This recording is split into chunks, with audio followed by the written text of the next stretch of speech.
안녕하세요. 새벽 3시 고요입니다. 최근 영화 왕과 사는 남자를 보았는데요. 푸른 강물이 흐르는 유배지, 아무도 반기지 않는 그 조용한 곳에서 한 소년을 기다려주던 밥상 하나를 떠올려 봅니다. 영화는 서슬퍼런 역사를 배경으로 합니다. 갈 곳 잃은 어린원 단종과 그의 마지막을 지켰던 사람들의 이야기죠. 사실을 따르던 이들이 고초를 겪는 소리를 들으며 이제 나는 어디로 갑니까? 라고 묻는 단종의 모습은 왕이라기보다 길을 잃은 아이에 가까웠습니다. 결국 강원도 영월의 깊은 마을 성령포로 유배를 가게 된 단종은 모든 이의 회유에도 상을 물리며 끼니를 거릅니다. 그러다 우연히 마을 사람들을 구하기 위해 거대한 호랑이와 마주하게 되는데요.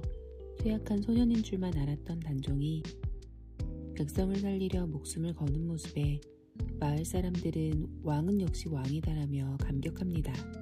호랑이를 쫓아내고 남은 기력을 다 소진해 쓰러졌던 단종은 다음날 힘겹게 일어나 불쑥 이런 말을 내뱉습니다.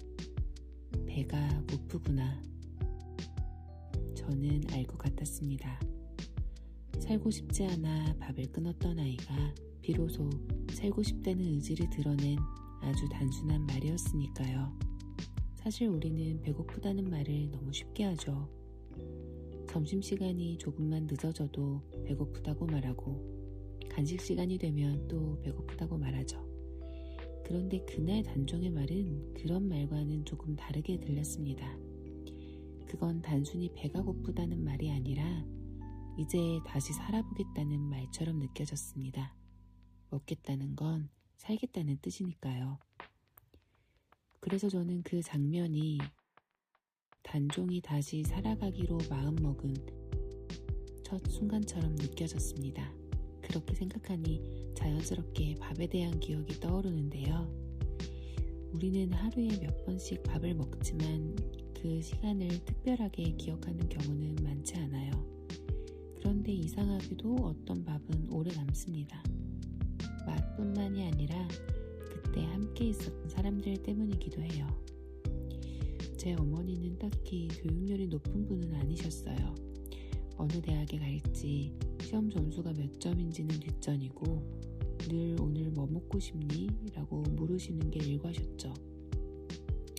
철없던 시절엔 내 성적표에도 좀 관심을 가져주지 싶어 아쉬울 때도 있었지만 엄마가 되고 보니 자식 입에 맛있는 거 들어가는 것만 봐도 배가 부른 그 마음이 세상에서 가장 원초적인 모성애였다는 걸 알겠습니다. 그 지극한 모성애 덕분인지 새학년이 되어 출석부에 붙은 작년 증명사진과 오동통하게 볼살이 오른 제 얼굴을 번갈아 보시던 담임선생님의 당황스러운 빛이 지금도 떠오릅니다. 아버지에 대한 기억도 비슷한데요. 엄마가 집을 비우신 날 무심한 듯 툭 끓여내주시던 아버지표 된장찌개. 그 투박한 온기 속에서 저는 무뚝뚝하지만 아버지의 사랑을 읽어낼 수 있었습니다. 그렇게 부모님이 정성껏 차려주신 집밥들이 저라는 사람을 키워낼 수 있었어요. 영화 속 단종은 궁궐의 수라상과는 비교도 안 될 단출한 상을 마주하는데요. 허기에 지쳐 떠먹은 시원한 제첩국과 쌉싸름한 나물 한 입. 단종에겐 세상 그 어떤 산의 진미보다 귀한 한 끼가 됩니다. 음식의 맛보다 더 달콤했던 건 밥상을 마주하고 오가던 사람들의 다정한 시선과 웃음소리였겠죠. 저는 워킹맘이라 아침 일찍 집을 나서는데요. 초등학생 아들은 늘 제가 차려놓고 나간 식탁에서 혼자 아침을 먹습니다. 자기 전 엄마 내일 아침은 뭐예요? 라고 묻는 아이의 목소리를 들을 때면 메뉴의 들뜬 모습보다 혼자 밥을 먹을 아이의 뒷모습이 떠올라 마음 한구석이 아릿해집니다. 사실 저는 출근하는 평일엔 아이와 함께 앉아서 여유있게 밥을 먹어본 기억이 거의 없습니다. 아침은 늘 급하게 준비하고 저녁은 각자의 시간에 맞춰 먹게 돼요. 그래서 가끔은 나는 식구들에게 제대로 밥을 챙겨주고 있는 걸까? 스스로에게 묻게 됩니다.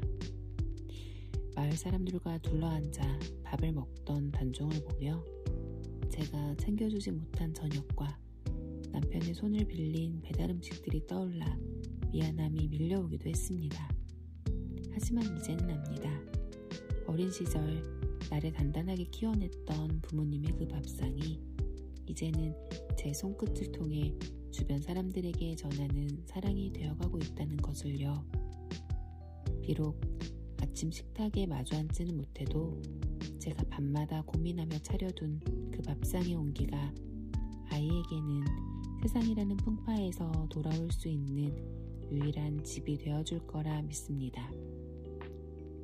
단종에게도 필요했던 건 화려한 왕자가 아니라 배고프다고 말했을 때 기꺼이 따뜻한 밥 한 그릇을 내어주고 함께 해주는 그런 다정함이 아니었을까 싶습니다. 나를 성장시켰던 그 사랑의 맛을 이제는 제가 사랑하는 이들의 식탁 위에 정성껏 올려두려 합니다. 오늘 여러분의 식탁은 어떤 온기를 품고 있나요?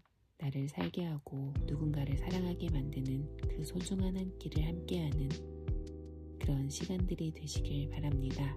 기록하며 삶을 채우는 새벽 3시 고요였습니다.